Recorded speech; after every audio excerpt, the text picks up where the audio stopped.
Thank you for inviting me to this very, very important conference here today. One important reason why there is no peace in the Middle East can be summarized tragically in two letters, UN.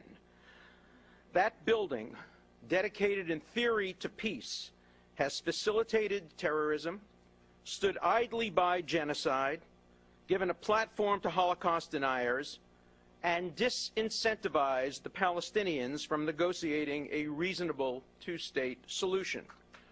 Just think back, to summarize what others before me have said, think back to one dramatic year, 1975, when between 2 and 3 million Cambodians were being murdered by Pol Pot. The United Nations devoted all of its time to debating whether Zionism was racism and did not spend one single session in trying to stop the bloodshed in Cambodia. Just think about that. Think about what happened several decades later when genocides were taking place in Rwanda and Darfur, and the United Nations was debating the building of houses on the West Bank.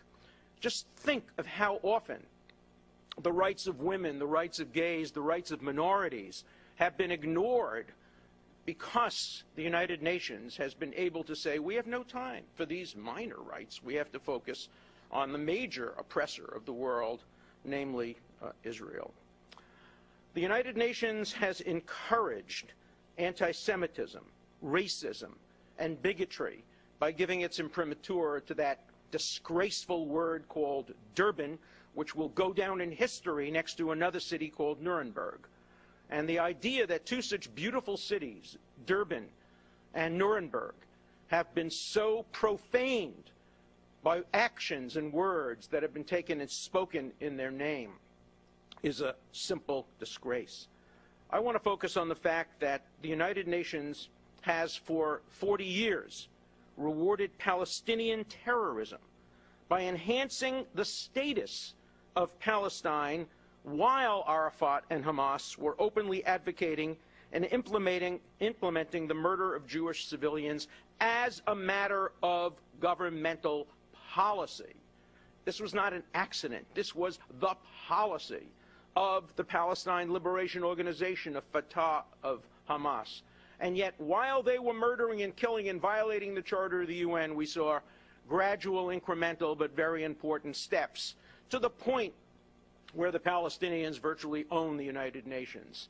You know, you can't even get into the United Nations if you are a representative of some oppressed group, whether it be in Tibet or in other parts of the world. They won't even let them into the front door because the building is essentially occupied by interests of the Palestinians and statehood. The United Nations has become the main advocacy arm for one group of people, the Palestinians, and thereby neglecting the rights of so many other people, whether they be the Kurds or the Armenians or the Tatars or the Chechens or so many others who have been brutally repressed.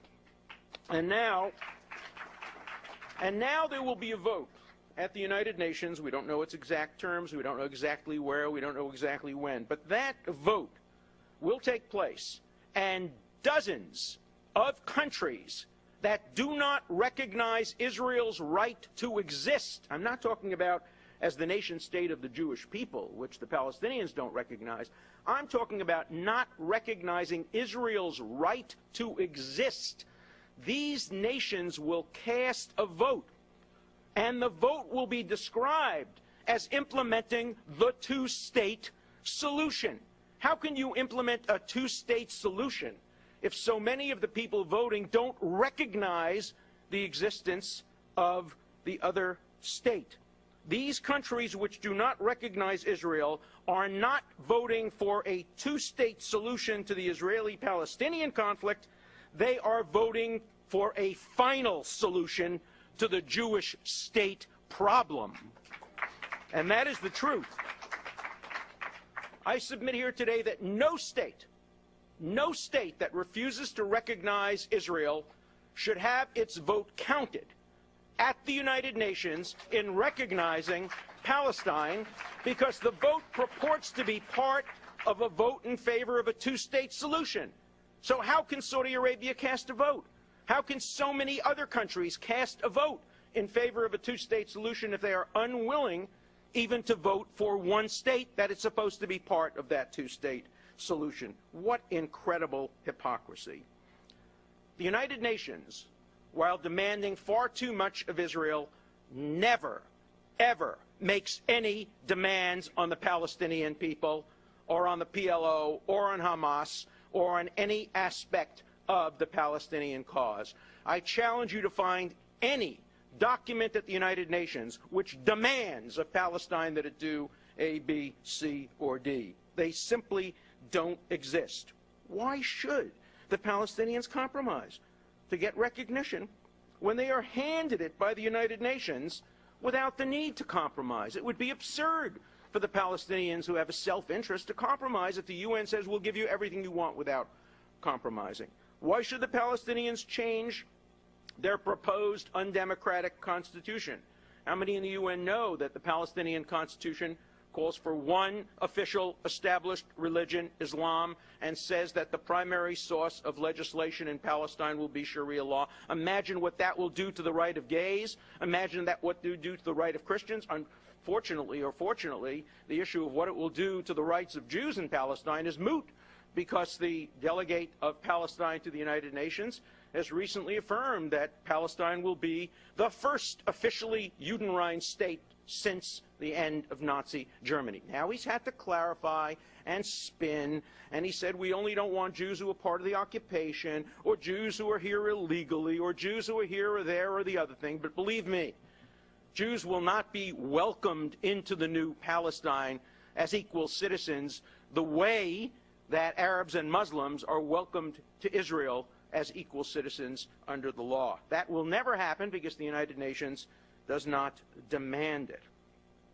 Why should the Palestinians have to clarify their statement from their ambassador if nobody is even asking them to admit Jews?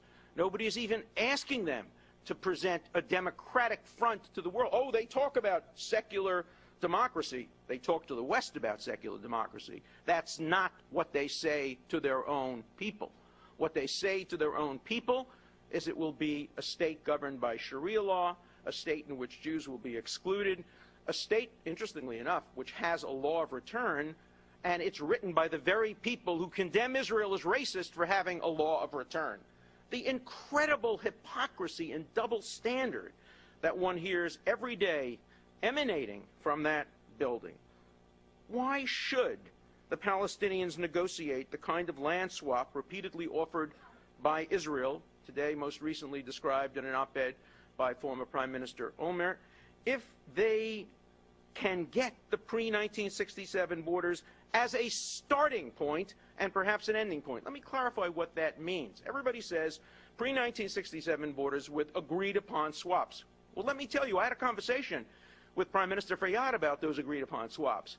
And what he said was very interesting. He said, sure, we'll swap, but what is real estate? There's only one criteria for the value of real estate: location, location, location. He knows his American rules. And he said, what's the most valuable piece of real estate on the face of the earth? The center of Jerusalem, where the Western Wall exists. You want the Western Wall back? Fine. You're going to have to give us 10,000 dunim to get several dunim of holy land. You want the access route to Hebrew University, which under the pre-67 borders would belong to Palestine? Fine, we'll give you that back. You have to give us back thousands and thousands of acres. You want the Jewish quarter? You're not entitled to the Jewish quarter, they say. That's part of pre-67 Jordan. Therefore, we get the Jewish quarter. We get, the Palestinians are saying, we get the access road to Jerusalem. We get the Western Wall, and we'll maybe negotiate with you. We'll hold these three most sacred aspects of Jewish life hostage to a negotiation. Who would ever imagine starting a negotiation from that point? Starting a negotiation with Israel not even having access to its most holy places and have to bargain for that. I helped draft, right in these buildings, Resolution 242 of the UN. I was working at the time for Arthur Goldberg as an informal assistant when he was the ambassador to the United Nations. And there is no doubt that 242 contemplated territorial adjustments and changes. There was a big debate about that. The Russians and the French wanted to use the word the territories. The British and the United States said no, territories, territories. And Lyndon Johnson and the ambassador from Great Britain and Arthur Goldberg, all on the floor of the United Nations and in other venues, said Israel must make territorial adjustments to prevent a recurrence of 1967, and yet the idea of starting at the 67 borders with possible mutually agreed upon swaps. What do mutually agreed upon mean? One side doesn't agree, they're not swaps. So it ends where it begins. Why should the Palestinians give that up if they're going to get that kind of recognition? So why should the Palestinians accept a demilitarized state? Today in the op-ed by former Prime Minister Al Merritt, he mentioned that in his offer, the state had to be demilitarized. The Palestinians are now backing away from any acceptance of that. Why? The UN hasn't insisted that it be a demilitarized state. As far as the UN's concerned, it can be a fully militarized state, with treaties with Iran, with treaties with other countries sworn to the destruction of Israel. Why should the Palestinians not insist on the absurd and immoral right to return to Israel rather than to a Palestinian state when the United Nations supports this peace-ending condition? There can be no peace if there is a full right of return, because a right of return is a way of turning Israel into yet another Islamic fundamentalist Palestinian state. President Obama got it right in his address to the United Nations yesterday. There can be no peace without mutual compromise, and the UN declarations are the enemy of compromise. This is what he said. Peace will not come through statements and resolutions at the United Nations. He might have added, because the United Nations has no moral authority when it comes to Israel or to the Jewish people or to the Jewish nation. It simply does not. How dare states such as Saudi Arabia, Cuba, Venezuela, Zimbabwe, Iran, Bahrain, Syria, Belarus, and other tyrannies too numerous to mention, but if you want to see the list, just go over to the next building. Read the list of nation states, and you'll see more than half of them fit this definition of undemocratic tyrannies. How dare those tyrannies lecture Israel about human rights? How dare states such as Turkey, that have attacked their own Kurdish minorities and Armenian minorities, and Russia, which has attacked its own Chechnyan minority. Does no one recognize the need for a single neutral standard of human rights? Have human rights now become the permanent weapon of choice for those who practice human wrongs? For shame! For shame! Tiny Israel has contributed more to the progress of the world, more to the welfare of the world, more to the hope for peace than almost all of the nations combined that sit in that building. Think of how many lives Israel has saved through its medical technology, how many Arab and Muslim lives have been saved through Israel's medical technology, how much benefit has been achieved by Israel's environmental breakthroughs, how much Israel has done to feed the hungry with its agricultural development, which it exports to the world, how much Israel has done to help those afflicted by natural disasters when Israel is always the first to be there, and the member states across the street condemn it for sending people to Haiti to do organ harvesting. And you hear that stated with seriousness by some people across the room. And yes, Israel has done more, contributed more to the world in teaching them how to fight terrorism within the rule of law. The United States is now following the Israeli model, using drones and targeted killings approved by the Israeli Supreme Court in very carefully thought through opinions. Israel has become the model of Western democracy in fighting asymmetrical warfare.